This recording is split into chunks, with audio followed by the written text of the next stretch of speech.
And good morning, everyone. Welcome back. This is Thursday, I guess, and this is Morning Musings. My name is Don K. Preston. I am the president of Preterist Research Institute of Ardmore, Oklahoma. Hey, look, before I get into our presentation this morning, as we continue to examine some objections to covenant eschatology, to preterism, by Dr. William Lane Craig, I just want to express my appreciation to you for those of you who have emailed me, sent me private messages, pledging support for a mission trip to Ethiopia. If you haven't seen the announcement, go back. It was a very special announcement. I posted that video yesterday. In short, after years of corresponding with some ministers from Ethiopia, after the preterist movement beginning to grow there are now at least 2 preterist churches in Addis Ababa, the capital of Ethiopia. We've been invited to travel there to preach and to help spread covenant eschatology. So William and I have both pledged to go. Very, very expensive trip. But some of you have pledged. We're not even close to having enough funds pledged. We don't want anyone to send any money at this point.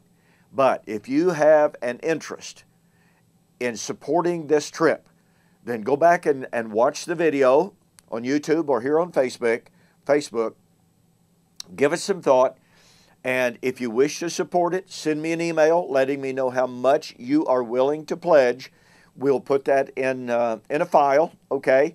I sent off a letter yesterday to the minister from the main congregation that we have dealt with, asking for more details, more information, telling him that William and I are willing to come if all of the details can be worked out so that it will be safe for us to travel there, so that we can make sure that we have accommodations, so that all the right planning is done so to ensure that this will be a successful trip, so that we are good stewards of the blessings that the Lord gives. I tell you, we're excited. William and I are so excited we don't know what to do.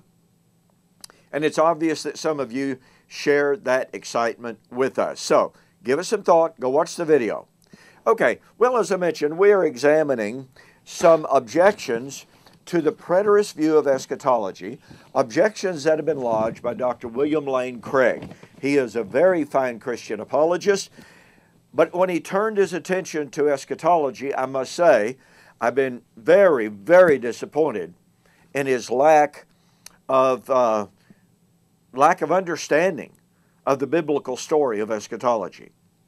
One of the objections that he lodges is the Bible says it would be a visible event. He said it would be unlike, referring to Matthew chapter 24, 26 and following, if someone says, look, he's in the desert, or look, he's in the inner chamber, do not go after them, because as the lightning flashes from the east and from the west, so also shall the coming of the Son of Man be. So Dr. Craig says, look, as opposed to those private, deceptive, false messiahs, the coming of Jesus would be like the lightning. Well, in the first place, Dr. Craig has overlooked the fact that the coming of those, quote, private false messiahs really doesn't qualify as private. But that's not even the point. The point here is that I want you to consider something. Paul, when standing on trial, said to King Agrippa, speaking of the death, the burial, the resurrection of Christ. Now remember, this is speaking of the death, burial, and resurrection of Jesus, one man, and the events in Jerusalem. And Paul said, Agrippa, do you know these things? Well, I know you know them because, watch this thing was not done in a corner. Paul, therefore, referred to the passion of Jesus as a public, well-known event. How much more so the destruction of Jerusalem, which was known and understood by the entire Roman Empire. The coming of the Son of Man was to be seen, to be sure.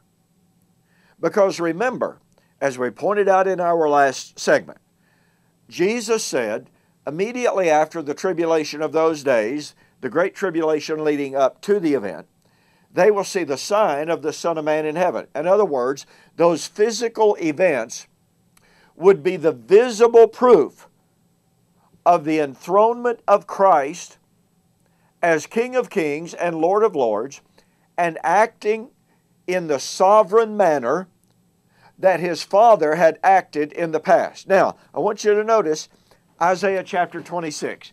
This is a prediction, by the way, of the time of the resurrection. This is incredible.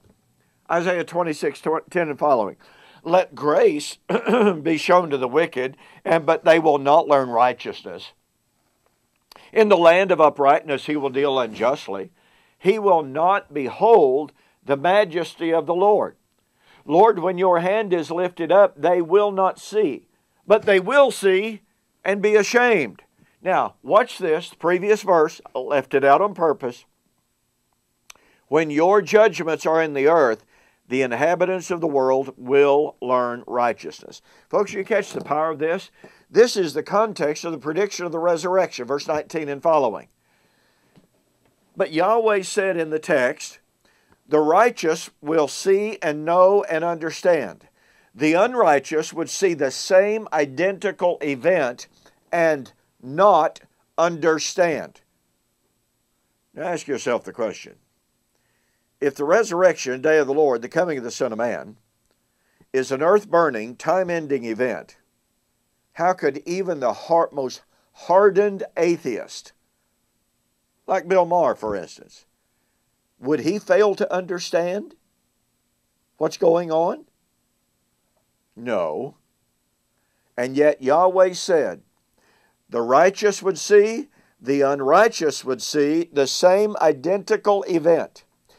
The righteous would see and understand what it was. The unrighteous would see and not understand, oh, but wait, until it was too late. It's what John Calvin said about this verse. The righteous would see it, but not understand what it was until it was too late. So, William Lane Craig's objection that the coming of the Son of Man would of necessity be seen as a optically visible event fails to understand the contrast between the, quote, private coming, as he refers to it, of the false teachers and the open manifestation of the events of the fall of Jerusalem. The fall of Jerusalem would be, quote, worldwide, recognized worldwide. And furthermore, those events would be the sign that He, enthroned in the heavens, was operating, pardon me, in the sovereignty of Yahweh. That event would prove who He was. They would see in that event who He was and who He is. Hey, we've got more. We will see you, Lord willing, on Monday. Hope you have a fantastic weekend. Let us hear from you about the Ethiopia trip. Be sure to watch the video. And in the meantime, be sure to get my book, Like Father, Like Son on Clouds of Glory, in which I discuss the nature of the seeing the Son of Man coming in an extensive manner. Go to my website, www.eschatology.org, BibleProphecy.com. Order the book. Mention that you saw the offer on YouTube or Facebook, and I'll refund your shipping. You really need a copy of that book. Okay, have a great weekend. God bless. We'll see you on Monday.